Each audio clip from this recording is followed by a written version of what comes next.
Nestled deep at the heart of the Ballyhara landscape in County Limerick, Castle Oliver, a 19th century homestead, boasts beautifully rich architecture and an equally unique history.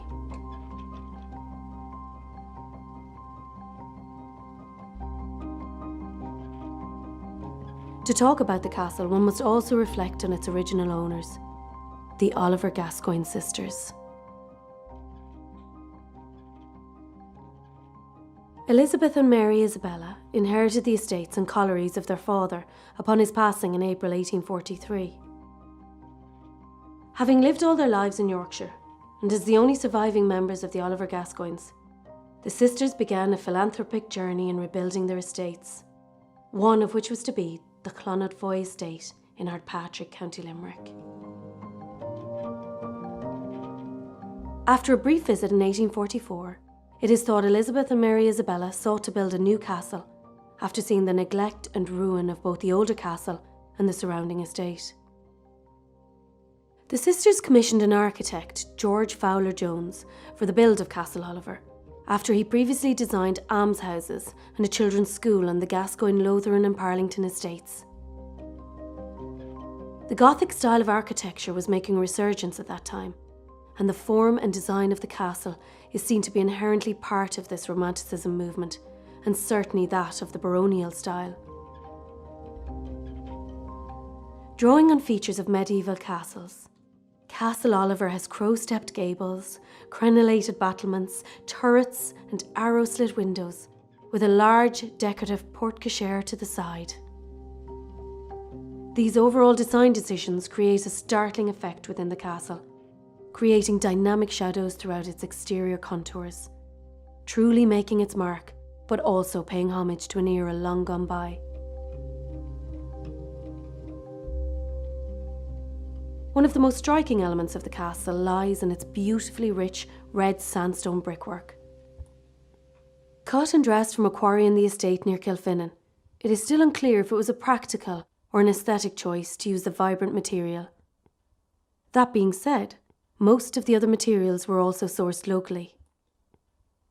In addition, the use of decorative ornamentation on the castle, such as its creator signatures and monographs, dot its exteriors. George's monograph can be found in the west wing gable, with the Oliver Gascoigne family motto, Fac Simulator, engraved under one of its oriel windows. Another key factor to note of the architect's design is in the surrounding landscape of the castle, with further attention to detail given to the gardens, grounds, its man-made lake, decorative fountains, and its surrounding balustrade that was once home to 11 5-foot griffins keeping watch over the castle and the 7 terraces on which it stands.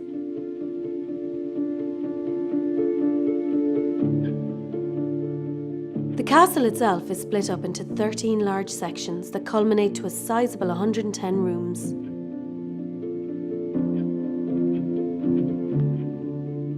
Its most impressive interior feature lies in its cellars, which were built to house approximately 55,000 bottles of wine, making it one of the largest wine cellars in Ireland. Keen artists themselves, the Oliver Gascoigne sisters' craft can be found throughout the interior, in the decadent and incredibly detailed stained glass windows depicting the life of St. Patrick. The ballroom fireplace also showcases their remarkable talents, with panels of glass gilded with metal leaf.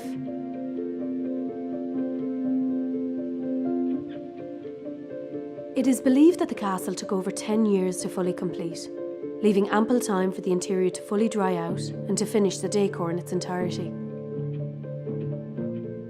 During which time the two sisters were married to a family by the name of Trench from Woodlawn, County Galway. The castle remained in the Trench family right up until 1978, with the departure of Mrs. Lynn Trench. Shortly afterwards, the bank repossessed the castle from its subsequent owners, leaving the castle wide open to wholesale theft and vandalism. Castle Oliver was on the verge of ruin.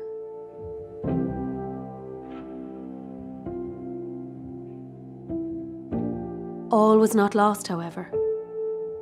As the late 90s, early 2000s saw new life breathe back into the old building, with staircases redesigned almost identical to its stolen predecessors, and carefully crafted glasswork, bringing the stained glass centerpieces back to life once again. Castle Oliver was brought back to its former glory.